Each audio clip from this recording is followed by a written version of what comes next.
Yes breaking news చూస్తున్నాం. నేడు Telangana cabinet సమావేశం జరగనుంది. మధ్యాహ్నం 3 గంటలకు సెక్రటేరియట్ లో మీటింగ్ ప్రారంభం కానుంది. కొత్త మంత్రులు బాధ్యతలు స్వీకరించిన తర్వాత తొలిసారి భేటీ జరుగుతుంది. పాలనాపరమైన అంశాలు నిర్ణయాలపైనే ప్రధానంగా చర్చించనున్నారు. పోలవరం బనకచెర్ల ప్రాజెక్టుపై తదుపరి కార్యాచరణపై చర్చ జరగనుంది.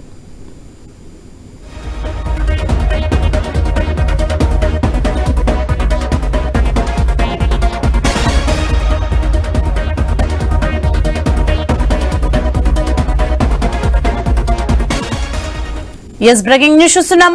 నేడు తెలంగాణ కేబినెట్ సమావేశం జరగనుంది. మధ్యాహ్నం 3 గంటలకు సెక్రటేరియట్ లో మీటింగ్ ప్రారంభం కానుంది. కొత్త మంత్రులు బాధ్యతలు స్వీకరించిన తర్వాత తొలిసారి భేటీ జరుగుతుంది. పాలనాపరమైన అంశాలు నిర్ణయాలపైనే ప్రధానంగా చర్చించనున్నారు. పోలవరం బనకచెర్ల ప్రాజెక్టుపై తదుపరి కార్యాచరణపై చర్చ జరగనుంది. రైట్, ఇదే అంశానికి సంబంధించి మరింత సమాచారం మా special correspondent Sunil phone line లో అందిస్తారు. ఎస్ సునీల్. గత కేబినెట్ సమావేశం తర్వాత ప్రభుత్వం కీలక నిర్ణయం తీసుకుంది. నెలలో 2 సార్లు కేబినెట్ సమావేశం కావాలి అని చెప్పేసి ఇప్పటికే ప్రకటించారు. ఆ మేరకు ఈ రోజు సమావేశం జరగబోతా ఉంది. ఈ రోజు మధ్యాహ్నం 3 గంటలకు సెక్రటరియట్ లో సీఎం రేవంత్ రెడ్డి అధ్యక్షతన జరిగే కేబినెట్ భేటీలో వాళ్ళు కీలకమైనటువంటి అంశాలను చర్చించబోతున్నారు. ప్రధానంగా ఏపీ చేపడుతున్నటువంటి పోలవరం బనకచెర్ల ప్రాజెక్టుపై తదుపరి కార్యాచరణకు సంబంధించి చర్చించబోతున్నారు. ఇప్పటికే ప్రభుత్వం కేంద్రంపై ఒత్తిడి పెంచింది. ఖచ్చితంగా అనుమతులు ఇవ్వద్దు అని చెప్పేసి సీఎం కావచ్చు, మంత్రి ఉత్తమ్ కుమార్ రెడ్డి కేంద్ర జలశక్తి శాఖ మంత్రిని కలిశారు. ఇక ఆ తర్వాత ఎలా ముందుకు వెళ్ళాలి అనే అంశానికి సంబంధించి ఈ రోజు భవిష్యత్ కార్యాచరణ సంబంధించి ప్రధానంగా చర్చించబోతున్నారు. ఏపీ కూడా ఇప్పటికే కూర్చొని మాట్లాడుకుందామని చెప్పేసి ఏపీ సీఎం చంద్రబాబు చేసినటువంటి వ్యాఖ్యల నేపథ్యంలో రాబోయే రోజుల్లో ఎలా ముందుకు వెళ్ళాలి ఇరు రాష్ట్రాలు అనే అంశానికి సంబంధించి ప్రధానంగా చర్చ ఉండబోతుంది. ఇక కాళేశ్వరం ప్రాజెక్టు సంబంధించి కూడా పీసీ ఘోష్ కమిషన్ ప్రభుత్వానికి కొన్ని అంశాలపై ఇటు వివరణ అడిగింది. గత ప్రభుత్వం చేపట్టిన మంత్రి మండలికి సంబంధించి మినిట్స్ కావాలి అని చెప్పేసి ఆ అంశం కూడా ఈ రోజు కేబినెట్ లో చర్చించబోతున్నారు. ఈ నెల ఇక 30 తేదీలో అందించాలి అని చెప్పేసి కూడా కమిషన్ గడువు నేపథ్యంలో ఈ రోజు కేబినెట్ లో చర్చకు వచ్చే అవకాశం ఉంది. ఇక ప్రధానంగా స్పోర్ట్స్ పాలసీ రూపకల్పనకు ప్రభుత్వం నిర్ణయించింది. ఇప్పటికే వివిధ దేశాల్లో కూడా సీఎంతో పాటు స్పోర్ట్స్ అథారిటీ అధికారులు కూడా పర్యటించారు. సింగపూర్ తో పాటు ఆస్ట్రేలియాలో అక్కడ ఉన్నటువంటి స్పోర్ట్స్ పాలసీని అధ్యయనం చేశారు.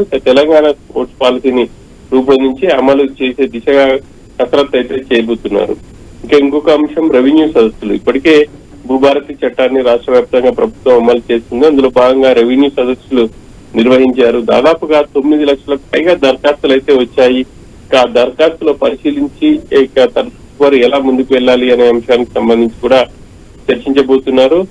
ఇక మిగతా అంశాలకు సంబంధించి చూస్తే స్థానిక సంస్థల ఎన్నికలు కూడా ప్రధాన అంశంగా ఉండబోతున్నట్టు తెలుస్తా ఉంది. స్థానిక సంస్థల ఎన్నికలకు సంబంధించి ప్రభుత్వం ఒక నిర్ణయం తీసుకునే అవకాశం అయితే కనిపిస్తూ ఉంది. ఇక ఎన్నికలు ఎప్పుడు నిర్వహించాలి, ఈ రిజర్వేషన్లు సంబంధించి కూడా ఎలా ముందుకు వెళ్ళాలి. ఇప్పటికే కాంగ్రెస్ పార్టీ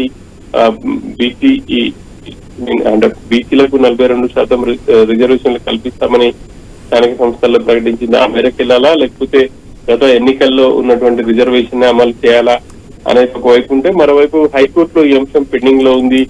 హైకోర్టులో తొందరగా ఆర్గ్యూస్ కంప్లీట్ చేసుకొని స్థానిక సంస్థలకు వెళ్లాలన్న ఒక ఆలోచనతో ఉంది. సో హైకోర్టులో ప్రభుత్వ వాదన ఎలా ఉండబోతుంది, ఇంకా ఎలా ముందుకు వెళ్ళాలి అనే అంశాలను కూడా చర్చించబోతున్నారు. ఇక వివిధ అంశాలకు సంబంధించి ప్రధానంగా రాష్ట్రంలో ఉన్నటువంటి పెండింగ్ ప్రాజెక్టులకు సంబంధించి ఎలా ముందుకు వెళ్ళాలి, వాటికి సంబంధించి బడ్జెట్ ఏ ప్రాజెక్టులకు ముందు ప్రియారిటీ ఇవ్వాలి, వీటన్నిటిని కూడా ఈ రోజు సమావేశంలో చర్చించబోతున్నారు. ఇక రైతు భరోసాకు సంబంధించి ఇప్పటికే నిధులు కూడా విడుదల చేస్తున్నారు. దాదాపు 5 నుంచి 9 ఎకరాల లోపు ఉన్నటువంటి 9 ఎకరాల లోపు ఉన్నటువంటి రైతులందరూ కూడా రైతు భరోసా నిధులు విడుదల చేశారు. ఇక ప్రధానంగా గ్రేటర్ పరిధిలో ఎక్కడ కూడా రైతు భరోసా నిధులు విడుదల చేయలేదు. ఇప్పటికే కొంతమంది రైతులు ఆందోళన చేస్తున్నారు. గతంలో రైతు భరోసా ఇవ్వలేదు, ఇప్పుడు కూడా ఇవ్వలేదు అని చెప్పేసి వాళ్ళు ఉద్యమించే పరిస్థితి వచ్చింది. సో ఆయా ప్రాంతాల్లో ఎలా ముందుకు వెళ్ళాలి,